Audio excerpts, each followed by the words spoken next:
Jemaat GKI Pamulang yang saya kasihi, saat ini kita menghadapi satu krisis yang magnitudenya luar biasa, Kita tahu akibat dari krisis ini.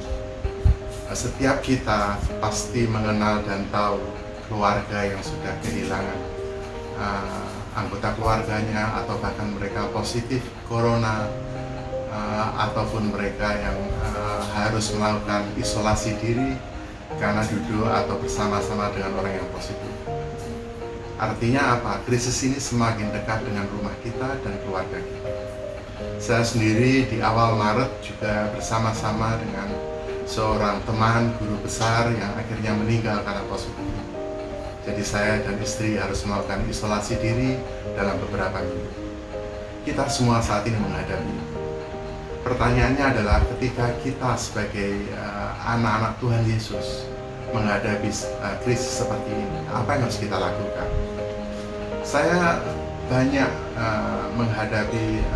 merespon tanggap terhadap banyak krisis global. Dan saya belajar ada bermacam-macam doa yang bisa kita lakukan. Tapi saya belajar ada 3 macam doa yang bisa menolong kita. Doa ini saya pilih karena bukan hanya dia sekedar komunikasi dan ucapan hati kita kepada Tuhan, tapi doa ini juga akan menolong kita untuk bertindak dan bersikap dalam situasi krisis. Apa saja doa itu? Pertama, doa yang pertama ini kita semua mengenal dan kita melakukannya tiap minggu. Itu kita sebut doa syafaat. Doa yang kita naikkan, berdoa untuk orang-orang lain, untuk sesama kita. Terutama dalam krisis ini kita berdoa untuk pemerintah, untuk otoritas, untuk orang-orang tenaga kesehatan yang berjuang di depan, yang menghadapi risiko sehari-hari dalam bekerja. Kita berdoa untuk mereka. Bahkan saya mungkin mengusulkan setiap minggu nama-nama tenaga kesehatan, apakah dokter dan perawat, anggota jemaat kita sedang berjuang di sana, mungkin ditampilkan di layar sehingga kita bisa berdoa by name dengan nama-nama mereka. Jadi doa kepada sesama ini juga akan mengingatkan kita akan perjuangan orang-orang. Doa yang kedua adalah doa yang disebut doa ratapan. Doa ratapan adalah doa kita berduka dengan mereka yang sakit, mereka yang kehilangan anggota keluarga, dan juga mereka yang sedang berjuang saat ini. Kita meratap bersama, kita berduka bersama.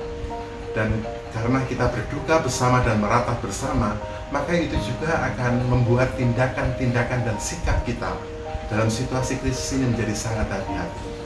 Tentu bukan waktunya kita saat ini untuk melakukan pesta ataupun kegiatan-kegiatan yang tidak mencerminkan sikap duka kita terhadap kehilangan orang-orang di sekitar kita. Yang ketiga, doa yang juga saya anggap penting, saya sebut doa kepasrahan dan kerendahan hati.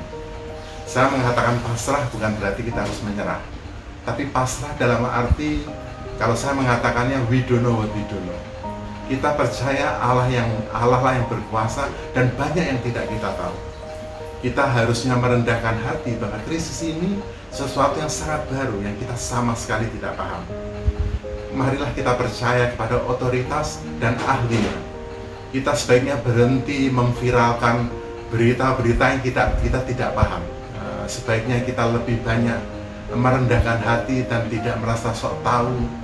Saya lihat sedemikian banyak viral berita-berita orang-orang yang memberi usulan, masukan beberapa hal yang terus terang tidak terbukti secara ilmiah dan sangat diragukan kebenarannya.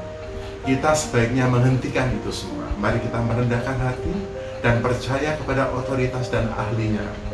Dan kita juga percaya bahwa Allah kita adalah Allah yang berkuasa. Mari kita berdoa 3 doa itu setiap hari.